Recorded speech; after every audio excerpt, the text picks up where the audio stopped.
On the first day of 1956, one of the greatest legends of our time recorded Heartbreak Hotel in Nashville, Tennessee. His name was Elvis Presley, and this, his first hit, officially introduced him to the American national music consciousness. The song was inspired by a young man who died an untimely death and evoked the last words, "I walk a lonely street." It was a song that would serve as the definition of a generation of music unlike anything the world has ever seen since. On that day, something else had taken place, perhaps not so momentous at the time, but that would prove to also define a generation, not of music, but of changing people's lives, and who would also die an untimely death as fate would have it.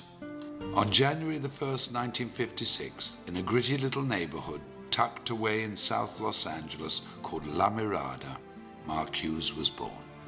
His life was fairly unremarkable. Born to Joanne Hughes and raised by her and Stuart Hartman, whom she married, Mark was probably reared much like many of us. Mind your manners, be responsible, keep your elbows off the table, make good choices. He was skinny and good-looking, polite and friendly, and very protective of his two younger brothers. The quietest of the three boys, he'd inherited his mother's good looks and Stuart's focus and intensity.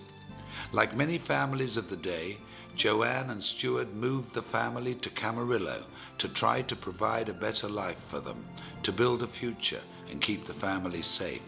And like many other families of the day, their not-so-picture-perfect marriage fell apart and resulted in a divorce that would change the family forever. Mark's childhood was like many in the growing suburban community: school, day trips to the Channel Islands, bicycle rides and fishing outings. That all came to an end after the divorce, and Joanne began to chase her youth, trying fad diet after fad diet. It was a scary time for Mark, and when Joanne became sick in 1969, when Mark was just 13 years of age, the family returned to La Mirada.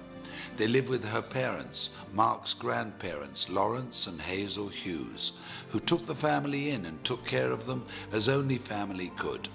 But despite their best efforts, and with Mark's never-ending grief, Joanne died of complications from the deadly combination and steady use of weight loss and sleep aids. Mark was only 19 years of age. It was then he decided he would make a difference in the world, with his mother as his beacon, and the goal of preventing what had happened to her happened to anybody else. While fundraising for a California youth group, Mark had found his calling. He was charismatic, charming, and persuasive. He'd even convinced then Governor Ronald Reagan to part with $500.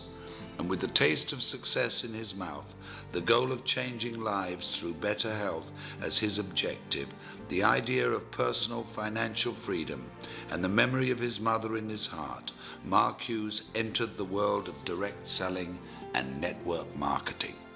In 1976, Mark began selling Slender Now diet products, quickly becoming one of their top 100 earners.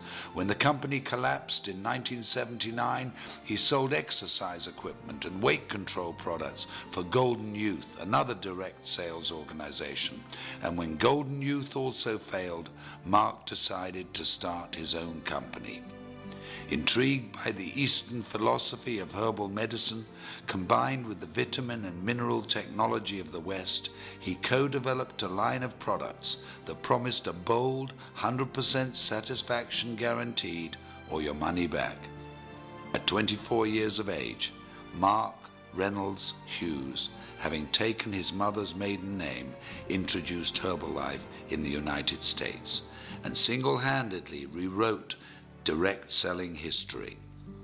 Unremarkable turned quite remarkable, if you ask me.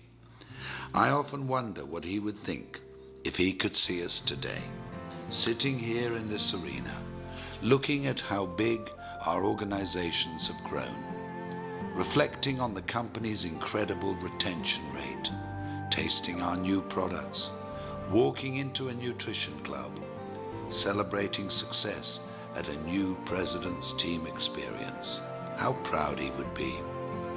How incredibly happy we would have made him. I know in my heart, as many of you do in yours, that his light is what has made this possible, that his vision is what fuels us, that we are forever changed because of his influence on us and his belief that despite what we may think of ourselves every now and again, we're truly remarkable human beings. What a gift we've been given.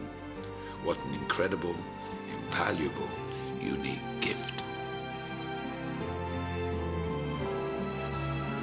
I had this incredible dream when I wanted to start the Herbalife company that we could help people lose weight and we could help them do it safely, and they would have not just hope, that they would have reality